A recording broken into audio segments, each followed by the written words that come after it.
Hare Krishna. Good morning.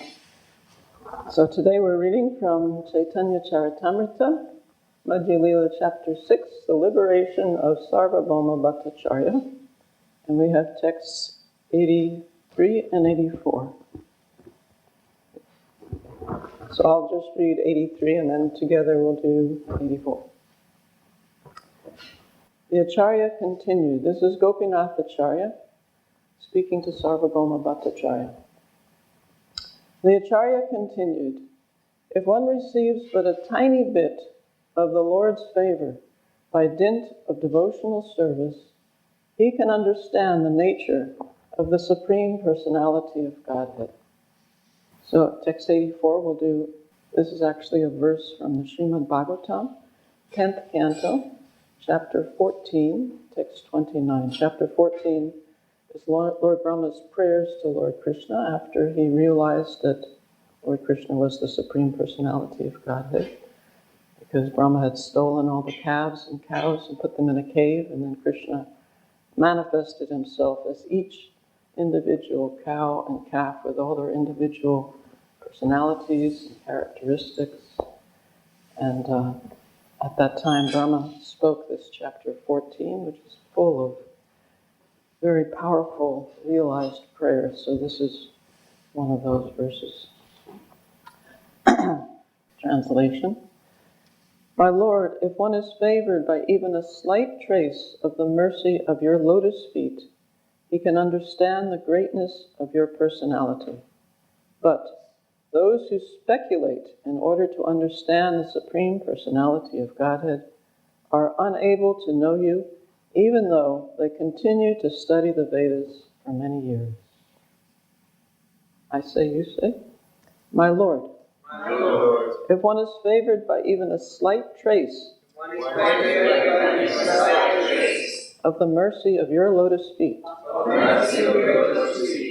he can understand the greatness of your personality.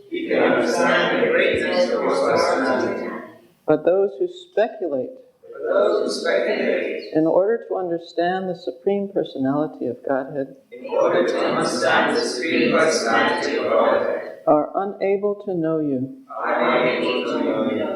even though they continue to study the Vedas for many years.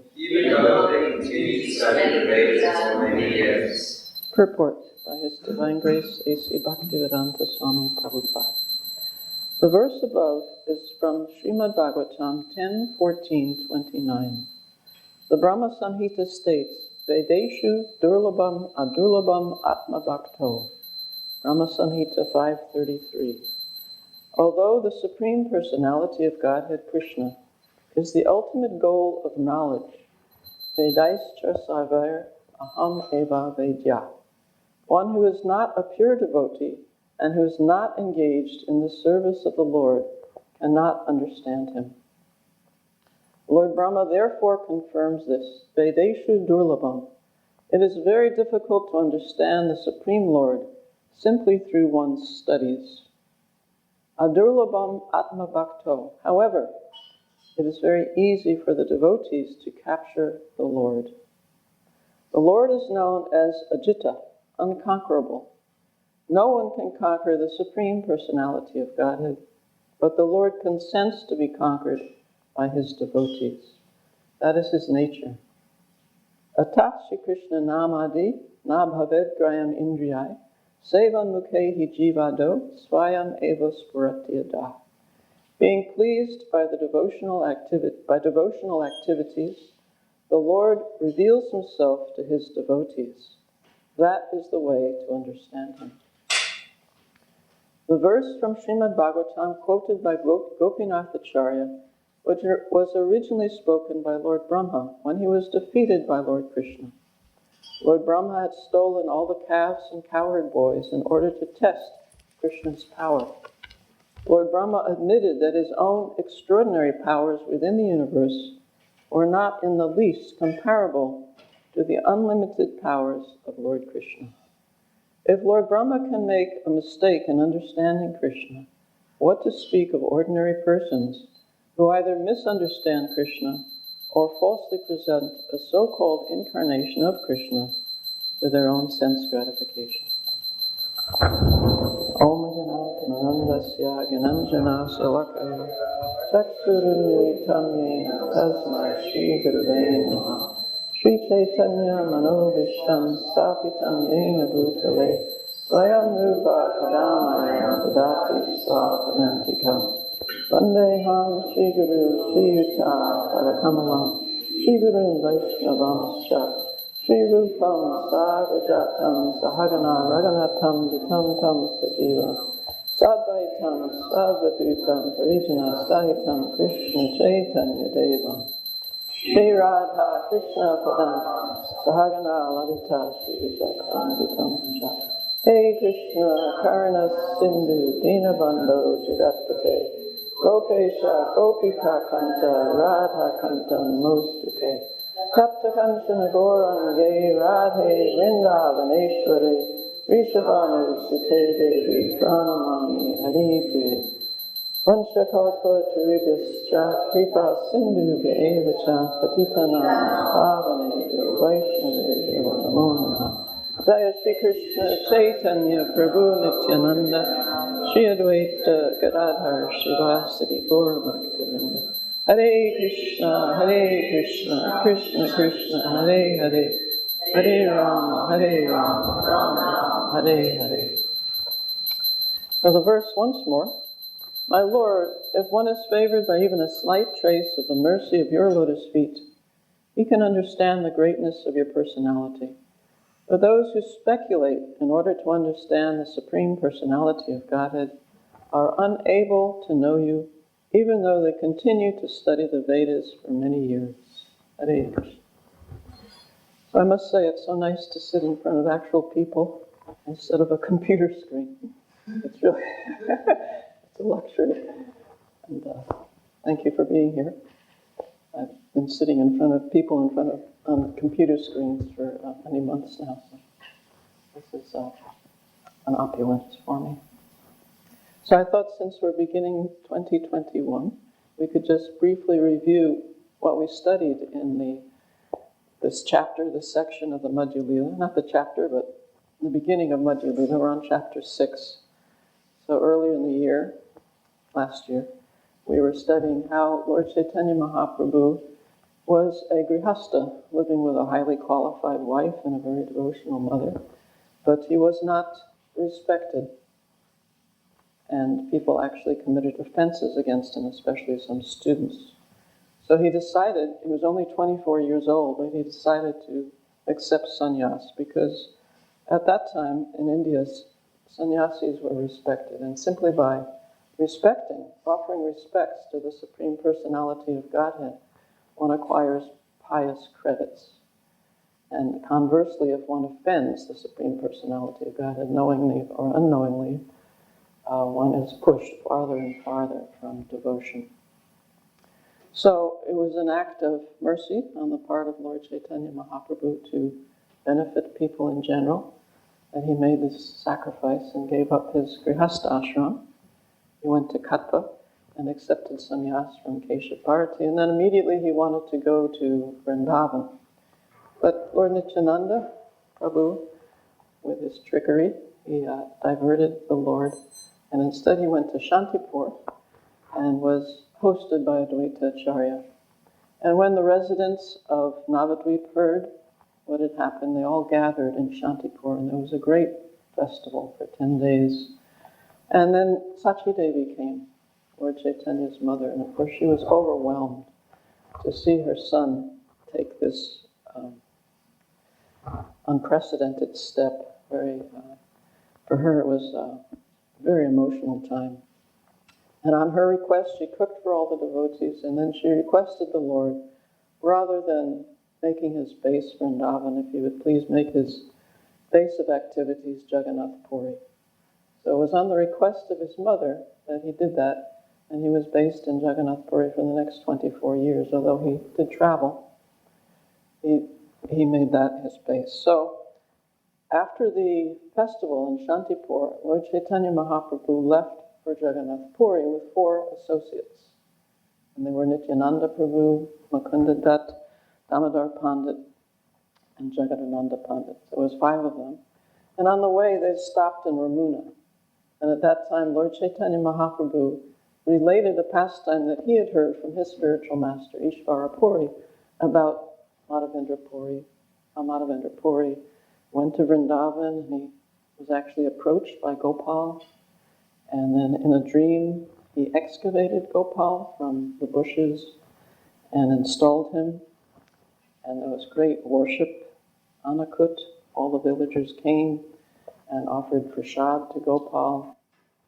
And after a couple of years, Madhavendra Puri was instructed in a dream by Gopal to go and collect sandalwood paste, which he did. He started off right away doing that. And on the way, he stopped in this very town, Ramuna. And there he was awestruck by the worship of Gopinath in Ramuna. And he wanted to taste the kheer offered to Gopinath, so he could in turn offer it to his Gopal in Vrindavan. And then he felt bad because the kheer wasn't offered, so by the supreme arrangement of Gopinath, he hid some kheer for Madhavendra Puri, which the pujari brought to him. And then Madhavendra Puri was overwhelmed with gratitude, but he also didn't want the fame that would accompany that pastime. So he immediately left for Jagannath Puri. He collected the sandalwood. He was going back with the sandalwood. And again, he was instructed by Gopal, you give this sandalwood to Gopinath. So now that Gopinath is famous as Chirachara Gopinath, he stole the cheer for Madhavendra Puri. Then the small group went on, and they came to a town called Katak. And there Lord Nityananda Prabhu related this pastime, which we heard over several months, about 2 Brahmins who were touring, and the younger Brahmin was serving the elder Brahmin. And the elder Brahmin was very indebted for the service and saw the qualifications of this younger Brahmin and offered his daughter in marriage. And the younger Brahmin realized, had some foresight, that there would be some troubles with this. But the elder Brahmin insisted. And there were indeed troubles when the news went back to the family of the elder Brahmin. And as a result of those troubles, this younger Brahmin went and induced Gopal to come and bear witness. And so then was Sakshi Gopal, the witness Gopal.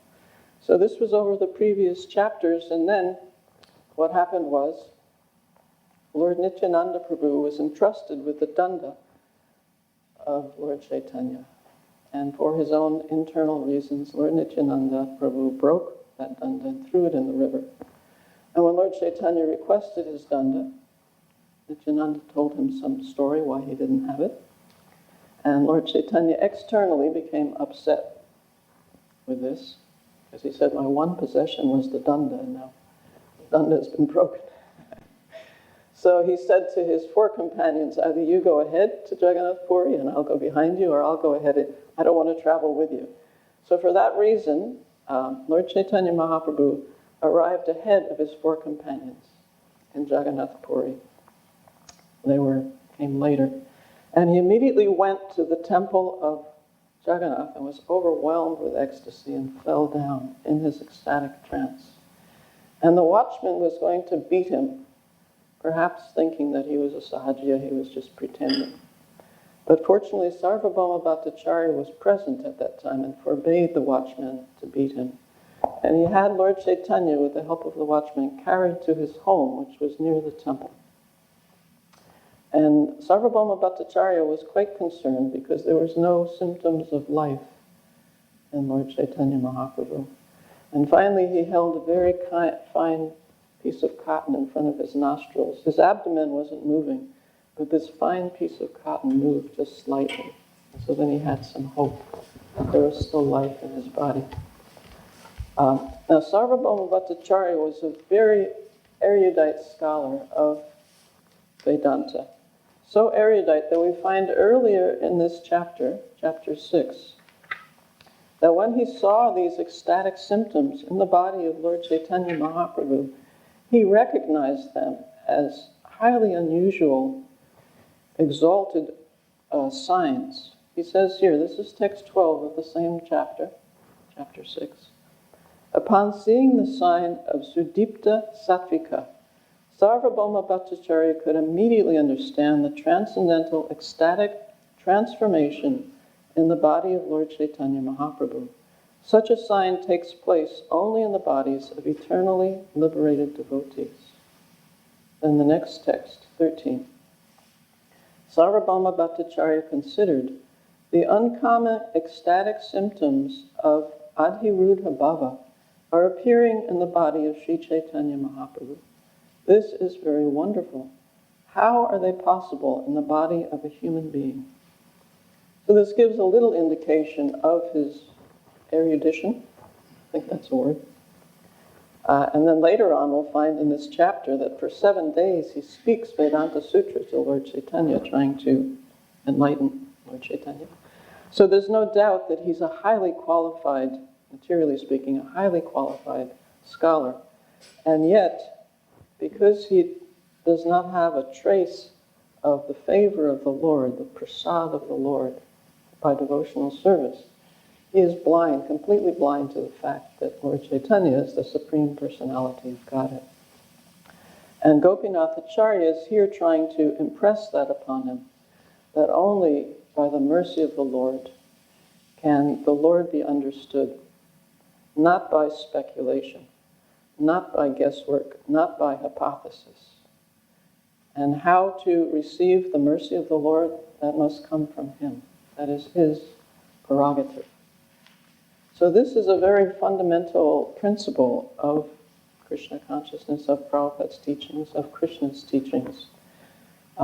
If we turn to the great acharyas like Jiva Goswami, Sri Jiva Goswami says, unless one accepts the inconceivable nature of the Supreme Personality of Godhead, one does not accept the Supreme Personality of Godhead. Or to put it in positive terms, if we accept the Supreme Personality of Godhead, we must accept that he has inconceivable potencies. So this means that it requires some submission. It requires some submission. It's not that we can storm the gates and demand to know Krishna, but rather Krishna is achintya. That means that he is beyond our sense perception. He is also beyond the reach of our minds. There's a very wonderful word, adhokshaja. Adhokshaja. So Sanskrit is an amazing language. The word adhokshaja contains aksha. Aksha means eyes, and it also means all our senses. And ja means born of. So akshaja, born of what we can perceive with our eyes, our sense of touch, our ears, our smell, our taste, and so forth, and including our mind. And adhokshaja, ad means down.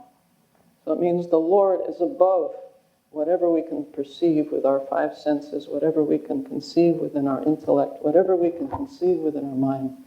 The Lord is above that. Therefore, he is adhokshaja. So therefore, if he is above all our perceptions, all our mental ability, all our intellectual ability, how can we possibly know him? It's not possible. Therefore, he is known by his mercy, his prasad, which is what's stated in this verse. And you don't need tons of prasad, lesha. Lesha means only a trace of his prasad. There's also a statement, avan manasa gochara. Manasa refers to the mind, and gochara is beyond the jurisdiction. So he is beyond the jurisdiction of the mind, the Supreme Personality of Godhead. So this means that mercy is essential for us. We are mercy objects of mercy, that we're here, sitting here together, trying to understand and absorb ourselves in the pastimes and in the qualities of the Supreme Personality of Godhead means that we've been touched by this mercy of the Lord. And it's emphasized throughout our teachings. Every morning we sing, Yasya Prasada Bhagavat Prasada. That it is by the mercy of the spiritual master that we receive the mercy of Krishna. Without the mercy of the spiritual master, There's no chance of making advancement. There's no chance of understanding the Lord. And this beautiful song we just sang, you see in the third line, Yahara Prasade Bhai E Bhava Tariya Yai. So there's Prasad again. Bhai means brothers. It doesn't come in the translation. He's saying, oh brothers, by the mercy of the spiritual master, E Bhava, that this material creation, this bhava, we can pass beyond it, Tariya Yai. Otherwise, how can we pass beyond it without that mercy, without Krishna's desire for us to do so, which comes from the spiritual master. Also, it's mentioned, we see the last line in the second verse, Ye prasade pure sava asa. That, all the lines are amazing, that's especially amazing. It means by his mercy, by the mercy of the spiritual master, pure means fulfilled, fulfilled. Sarva asa means all my hopes, all my desires will be fulfilled by the mercy of the spiritual master. I was very confused by that line for a long time. And then I thought that as we go on with this process, because some years ago, I don't know if you've heard of it, there was something very popular called The Secret, that if you pray to the universe will grant your desires for a Ferrari or for whatever it is you want. This was the rage for some time. So I was thinking all my hopes, all my desires will be fulfilled by the mercy of the spiritual master. How is this possible? But then as we go on with the process of Krishna consciousness, our hopes and desires are purified. So the Ferrari is no longer part of our hopes and desires and all other material things. Rather, our desires and our hopes become spiritualized. And then certainly the spiritual master can, by his mercy, fulfill all those hopes and all those desires. So the idea is here that the mercy of the spiritual master means that we acquire some taste for Krishna consciousness, some appreciation for the gift that we've received of Krishna consciousness, and some little bit of knowledge about the Lord, about our position in this material world. And that is evidence of mercy. It's not that we can say something good happened to me, so that's Krishna's mercy. If something bad happened to me, that's not Krishna's mercy. It's all Krishna's mercy. Whatever it appears, materially speaking, good or bad. There's a beautiful example of that in the Chaitanya Charitamrita with Chota Haridas, story of Chota Haridas. That Chota Haridas was asked by Bhagavan Acharya to get some rice. Bhagavan Acharya was going to cook for Lord Chaitanya Mahaprabhu. So he asked Chota Haridas to beg for some rice. And he begged not from an ordinary person, but he begged from Madhavi Mahiti, who was an exalted devotee of Lord Chaitanya Mahaprabhu. And so they cooked. Lord Chaitanya appreciated the high quality of that rice that Madhavi Devi donated. And then he asked who has brought the rice, and they said, oh, Chota Haridas has brought the rice. And Lord Chaitanya said, I don't want Chota Haridas to come in my company anymore. And the devotees didn't, what did he do? He was an associate of the Lord. He used to sing for the Lord. No one could quite figure out what the problem was. And Chota Haridas fasted for 3 days, And then it was revealed through different questions that Prabhupada actually says in a conversation that when he went to beg from Madhavi Devi, within the home of Madhavi Devi was a relative of her, probably her granddaughter, a young relative. And Chota Haridas had looked at this granddaughter of Madhavi Devi inappropriately, with lust. And Lord Chaitanya would not tolerate any hypocrisy in his movement. And this Chota Haridas was living as a Babaji, as a brahmachari, and he says, if he has these feelings, he should become a grihasta. Lord Chaitanya was himself a grihasta. He had many, many grihasta disciples, and he accepted them fully. But he did not want hypocrisy. And so he refused to allow Chota Haridas in his association, even though he was appealed to by great, great devotees, Ramananda Roy, Paramananda Puri. He said, if you insist in this way, I'll leave, and you can stay here with Chotaharidas and the others. And so they understood that he was not going to relent. And Chotaharidas, a year later, committed suicide as a result. And the devotees were thinking, what happened to him? Maybe he became a ghost by committing suicide. But actually, he did receive the mercy of Lord Chaitanya Mahaprabhu. It's not in the ways that we ordinarily think of mercy, but he did receive a spiritual body, and he was singing for Lord Chaitanya Mahaprabhu for his pleasure. But Lord Chaitanya Mahaprabhu had a point to make, a very strong point, and he made it very strongly through this example of Chotaharidas, and this was the result. So it means that whatever we experience in this life, if we can remain focused on the Supreme Personality of Godhead, whether it appears externally good or externally bad, we shouldn't take that into account, but we should remain firm in our conviction that Lord Chaitanya and Lord Krishna are kind to their devotees. They want the devotees back with them, even more than the devotees want to be back with them. And therefore they're extending their mercy in ways that perhaps we cannot understand at the time. So this was also a point that Lord Brahma makes in this chapter 14. I thought we could read some verses from that chapter because they're quite relevant to this point. Let's see. This is the 4th verse of the 14th chapter of the 10th canto. Lord Brahma says, "My dear Lord, devotional service to you is the best path for self-realization. If someone gives up that path and engages in the cultivation of speculative knowledge, he will simply undergo a troublesome process and will not achieve his desired result. A person who beats an empty husk of wheat grain cannot get the grain. One who simply speculates cannot achieve self-realization. His only gain is trouble."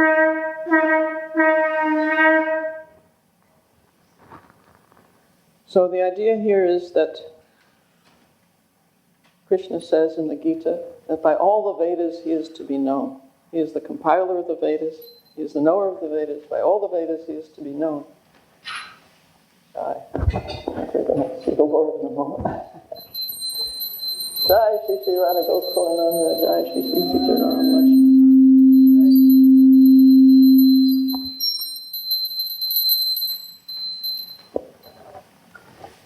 Yeah, by all the Vedas he is to be known. He is the knower of the Vedas, he's the compiler of the Vedas.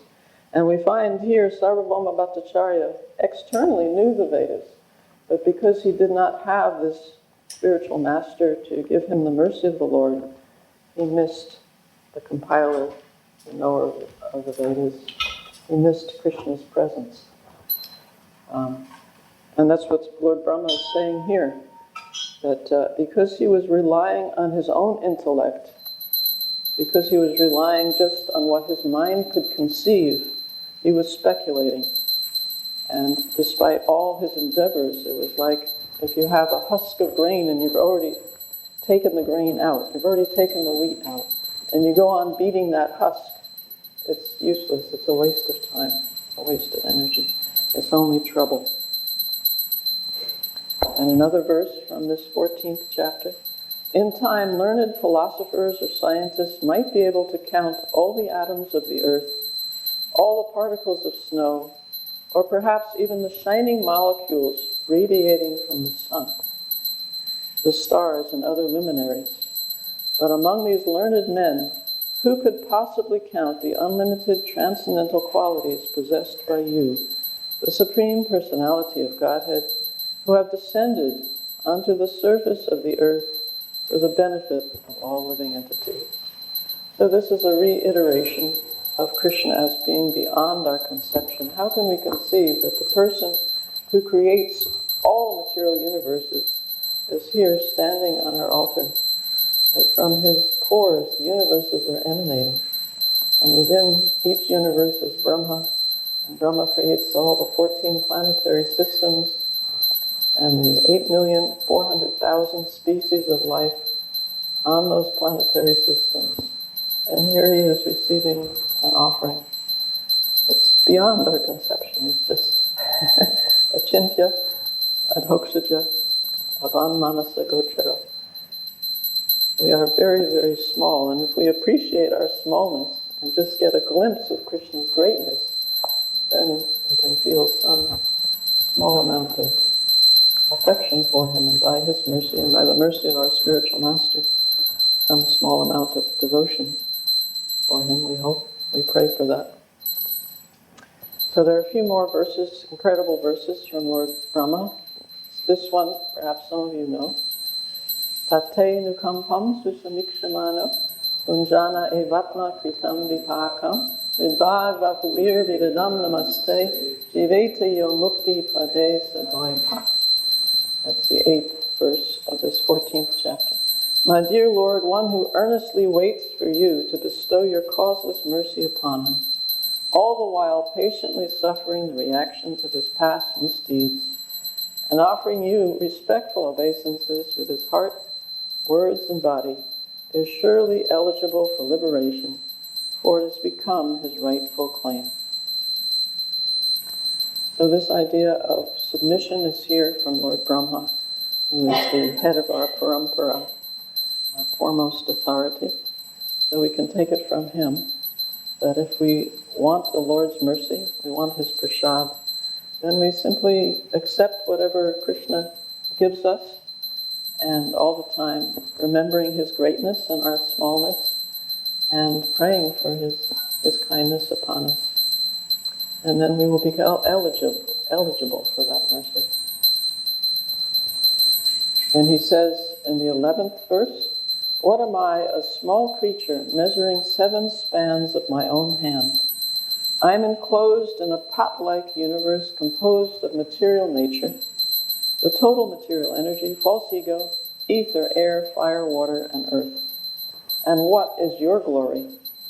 Unlimited universes pass through the pores of your body, just as particles of dust pass through the openings of a screened window.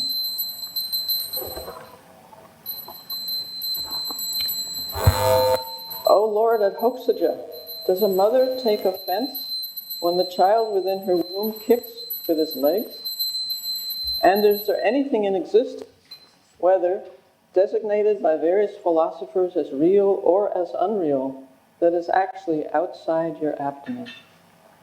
So here Brahma admits that he's committed a grave offense to the Lord by stealing his cows and calves and cowherd boys. And he's asking for the Lord's mercy because he says, you're like the mother, everything is within you.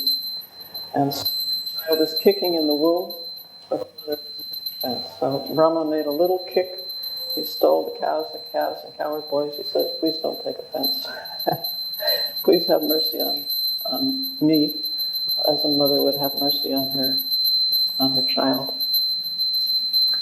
And then in the Brahma Samhita, later on, Brahma says, I worship Govinda, the primeval Lord, only the tip of the toe of whose lotus feet is approached by the yogis who aspire after the transcendental and betake themselves to pranayama by drilling the respiration, or by the jnanis who try to find out the non-differentiated Brahman by the process of elimination of the mundane, extending over thousands of millions of years. So Lord Krishna says that he's available to the devotees. He tells us that very clearly in the Bhagavad Gita. And he's explaining Bhagavad Gita to Arjuna, because Arjuna is his devotee and his friend. And he's not available to those yogis and jnanis who are just using very limited abilities, limited material abilities, and not surrendering to the Lord, not begging for his mercy. So we can pray that it's a beautiful prayer that I could really relate to by Rupa Goswami. He says, I was born in a very low family. I have no attraction for your service. I have no attraction for being with your devotees, but still I'm eager for these things. And that eagerness is giving me pain because I think I'm so unqualified for these things. So in that state, I'm bound to the Lord by hope against hope, ashabandha. So this can be our prayer, that the Lord will accept us despite our disqualifications, and we will receive His mercy, even just lesha, even just a trace of His mercy. Come closer to Him. So maybe there's some discussions. We have 5 minutes left. If there's some discussion about these various points. Arjuna Prabhu, is there a microphone?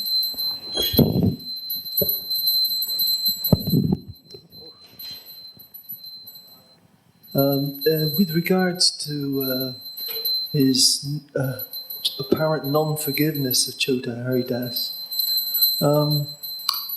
it occurs to me that in Bhagavatam too, there's this concession that if in the mind there's a thought that it's not considered a sin in this age of Kali unless it manifests itself. And I'm trying to think, but it's in the Bhagavatam first canto. And so how do we view what happened to Chota Haridas? Because it didn't really manifest. The only thing that manifested was the Lord Chaitanya got his rice. Or do we just consider, like you say, it was just an example to us? How does that compare with our situation? If we have a thought of lust or whatever it is, but we don't act upon it, what is the situation as you understand it? Yeah, I actually have here the conversation where Prabhupada mentions that it may have been her daughter or granddaughter. It was in 1975. It was Rameshwar. Rameshwar says, the story of Chota Haridas, I was very surprised to find that his talking with that woman, which was in the service of the Lord, he was going for the service of the Lord, and she was very advanced. He was very confused. I think at that time all of us were confused by this pastime. Prabhupada said, no, it is not that. There was some young woman sitting there, and he glanced over her with lusty desire, not that old woman. Rameshwar, that was her sister or daughter? Prabhupada. No, daughter, granddaughter maybe. She was Madhavi Devi was a very old lady. So it was simply in his mind for Chota Haridas. He did not act on it. But as I tried to say, that Lord Chaitanya was rooting out this hypocrisy. He was making a point. And the mercy was still fully there for Chota Haridas. He took us. I see. That's why I was trying to say that we can't tell externally what mercy may look like. We have our own material conception of this is mercy, this is not mercy. But for a devotee, they see it's all mercy. It's all mercy. We see it in that consciousness. Yes. Okay, thank you.